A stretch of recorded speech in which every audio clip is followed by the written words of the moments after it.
besar Madinah datang ke Indonesia. Kemudian ada yang berkomentar, sayangnya gak viral di kaumnya sendiri yang katanya muslimin terbanyak. Harus dicatat bahwa kedatangan beliau ke Indonesia tidak mengubah azan menjadi running text. Baik ikhwah, kita akan jawab semuanya. Pertama, siapakah beliau ini? Yang kedua, apa tujuan beliau ke Indonesia? Yang ketiga, kenapa beliau tidak viral? Alhamdulillah, kita akan viralkan video ini dengan cara tonton sampai habis, kemudian like videonya dan beri komentar videonya. Assalamualaikum warahmatullahi wabarakatuh. Sahabat Asyik Haji, beliau bernama Syekh Ahmad Al-Huzaifi. Syekh Ahmad Al-Huzaifi adalah salah satu imam sekaligus qari dan da'i di Saudi Arabia, tepatnya di Madinatul Munawwarah. Dia adalah seorang ahli hukum Saudi dan ahli Quran. Ayahnya adalah seorang syekh, seorang imam dan qari juga.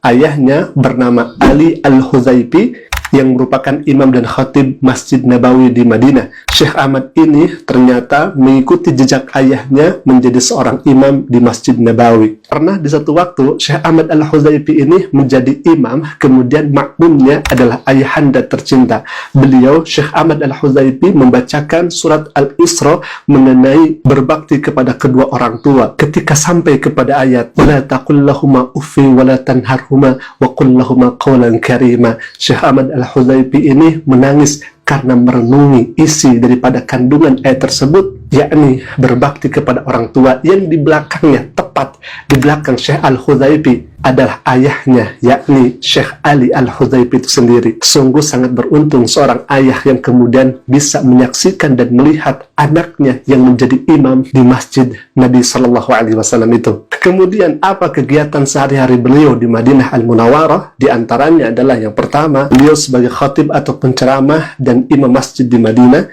Yang kedua, beliau menyampaikan pelajaran dan ceramah tentang berbagai topik hukum di banyak masjid dan pusat keagamaan di Madinah dan sekitarnya. Yang ketiga, sebagai pengajar, di mana beliau mengajarkan Al-Quran di banyak pusat hafalan Al-Quran dan di Masjid Nabawi dan sekitarnya. Yang keempat, beliau juga memiliki saluran YouTube, di mana beliau sering memposting banyak klip video bacaannya dalam Al-Quran dengan suara indah dan merdu. Dan yang kelima, ia pun memiliki banyak publikasi dan kontribusi ilmiah di Universitas Taibah di Madinah. Pertanyaannya kemudian, kenapa beliau Syekh Ahmad Al-Huzaifi ini berkunjung ke Indonesia? Lagi-lagi beliau mengikuti ayahandanya yang pernah lebih dulu berkunjung ke Indonesia di zaman Presiden SBY, Susilo Bambang Yudhoyono. Dan apa misi yang dibawa oleh Syekh Ahmad Al-Huzaifi ini? Beliau datang ke Indonesia tepat pada hari Senin. Menurut pemberitaan yang ada, beliau tinggal sampai hari Jumat. Di antara misi yang beliau bawa ke Indonesia adalah, yang pertama, meningkatkan kerjasama antara Saudi Arabia dan negara-negara Islam, salah satunya Indonesia, untuk menyebarkan nilai-nilai moderasi dan toleransi Islam rahmatan lil alamin.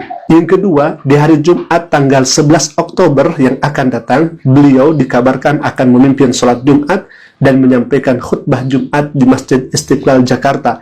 Yang ketiga, beliau juga dikabarkan bertemu dengan Wakil Presiden Pak Ma'ruf Amin, bertemu dengan MUI, bertemu dengan perwakilan Ormas Islam, salah satunya NU atau Nahdlatul Ulama dan Muhammadiyah.